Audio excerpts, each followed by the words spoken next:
आराफ में ठहरेंगे। इसी तरह हिसाब होने के बाद, मीज़ान कायम होने के बाद, सिरात पुल, एक पुल है, उस पे से गुजरना होगा। पुल सिरात जिसको उर्दू में बोलते हैं। सिरात वैसे पुल ही को कहते हैं, लेकिन हाँ बस डबल पुल सिरात समझने के लिए, पुल सिरात पे से गुजरना होगा। पुल सिरात के ताल्लुक से हदीस जो है, हदीस में आता है सही मुस्लिम की, बाल से ज़्यादा बारीक और तलवार से ज़्यादा तेज़ एक चीज़ है। और मीज़ान कायम होने के बाद एक घंघोर अंधेरा छा जाएगा और रोशनी की एक किरण भी अब बाकी नहीं रहेंगी, और फिर पुल सिरात जहन्नुम के ऊपर लगाया जाएगा, इधर से उधर स्ट्रेच किया जाएगा। हर शख्स को जहन्नुम पर से गुजरना ही है, नेक हो या बद हो। नेक गुजर जाएगा देखकर, बद गिर जाएगा उसके, तो अंधेरा हो जाएगा। एक पुल डाला जाएगा जहन्नुम के ऊपर, उसको सिरात, पुल सिरात आम ज़बान में उर्दू में कहते हैं। उस पे से सब गुजरेंगे, तलवार से ज़्यादा तेज़, बाल से ज़्यादा बारीक। जहन्नुम के ऊपर ये खुला पुल जो है रख दिया जाएगा। हर शख्स को इससे गुजरे बगैर चारा नहीं होगा। सबसे पहले नबी अकरम सल्लल्लाहु अलैहि वसल्लम, मुस्लिम की रिवायत में आता है, आप पुल सिरात पे अबूर करेंगे और चले जाएंगे। आप सल्लल्लाहु अलैहि वसल्लम के बाद आपकी उम्मत इस पर से गुजरेंगी। आपकी उम्मत के गुजरे बाद दीगर अंबिया और उनकी उम्मतें गुजरेंगी, और सारे अंबिया ये कहते हुए गुजरेंगे, ऐ अल्लाह मुझे बचा लेना, ऐ अल्लाह मुझे बचा लेना, ऐ अल्लाह मुझे बचा लेना, और गुजर जाएंगे। ये इतनी ख़तरनाक जगह है कि अंबिया भी दुआ करें, अल्लाह मुझे बचा लेना। इसी तरह पुल सिरात के ऊपर आपसे फरमाते कुछ हुक्स लगे हुए, हुक्स, और वो हुक्स वो है कि जब गुनहगार इंसान आएगा, वो हुक उसमें अटक के उसके टुकड़े कर करके उसको जहन्नुम में नीचे फेंक देंगे। हुक्स है पुल सिरात पर, नोकीले हुक। जब गुनहगार आएंगे वो पकड़ के खींचेंगे और उसके आज़ाद टुकड़े टुकड़े होके जहन्नुम के अंदर गिरते जाएंगे, और वो उन्हें पार नहीं कर पाएंगे, याद रखिए। इसी तरह पुल सिरात पर अबूर करने वाले, जाने वाले, चढ़कर गुजरने वाले हर तरह की रोशनी से महरूम हो जाएंगे, तारीकी होंगी। उम्मत मोहम्मदिया सल्लल्लाहु अलैहि वसल्लम सबसे पहले फ़ुक़रा और मुहाजिरीन की जमात इस पर से गुजर जाएंगी।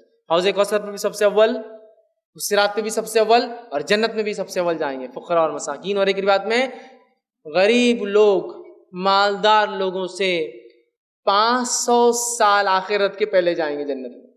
500 years, 500 साल पहले। क्यों? इसलिए कि दुनिया में गरीबी की वजह से बहुत सारी नेमतों से बेचारे महरूम रह गए थे। होता है ना, बाजार से आप गुजरते हैं, आपके बच्चे ने जिद कर दी मिठाई दिला दो, आप तो चले गए आराम से, मिठाई ली और दे दी।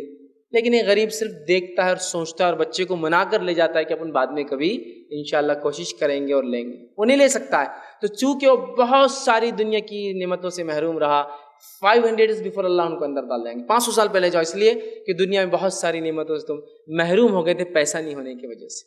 तो गरीबी कोई बुरी चीज़ नहीं है भैया, गरीबी अच्छी चीज़ है। 500 साल पहले जाने वाले हैं।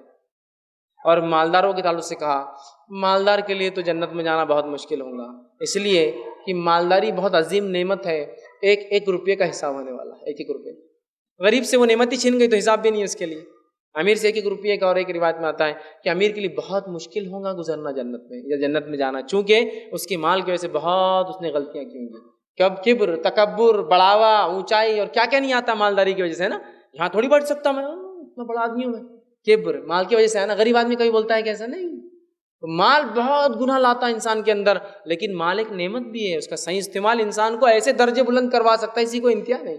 लेकिन बहरहाल इस्तेमाल सही हो तो बहरहाल सबसे पहले फ़कीर जाएंगे। हर मोमिन को पुल सिरात से गुजरते वक्त 2 नूर दिए जाएंगे, एक सामने होगा और आगे होगा, और दूसरा सीधे हाथ की तरफ होगा। 2 रोशनियाँ सामने और हाथ पे। और सबसे छोटी रोशनी जो मिलेंगी किसी मोमिन को उसके ईमान के एतबार से, वो अंगूठे के नाखून के बराबर होंगी। जब सबसे कम रोशनी पुल सिरात पे जो गुजरते वक्त सिर्फ जहन्नुम है, पुल डाला हुआ है और अंधेरा है, उजाले की किरण भी नहीं होंगी वो वक्त, तो ये रोशनियाँ उसको पुल सिरात पे रास्ता बताएंगी, एक आगे एक सीधे हाथ पर। और मुनाफिक जब पुल सिरात पर जाएगा, उसकी रोशनी आधे पुल तक साथ देंगी, फिर बुझ जाएंगी। चूंकि वो ईमान लाया था लेकिन उसके दिल में कुफ्र था, आधे तक जाके बुझ जाएंगे। और वो मांगेंगे मोमिनों से थोड़ी रोशनी हमको दे दो, कोई रोशनी उस दिन देने वाला नहीं। वो ईमान की और अमाल की रोशनी होगी जो सीधे सामने और सीधे हाथ की तरफ होंगी। तो जो हर आदमी अपने नूर और रोशनी के मुताबिक जाएगा, और ہر آدمی نور کی چمک کے اعتبار سے اتنا تیز ہوگا اور نور کی کمی کے اعتبار سے اتنا ہلو ہوگا. سمجھ رہا؟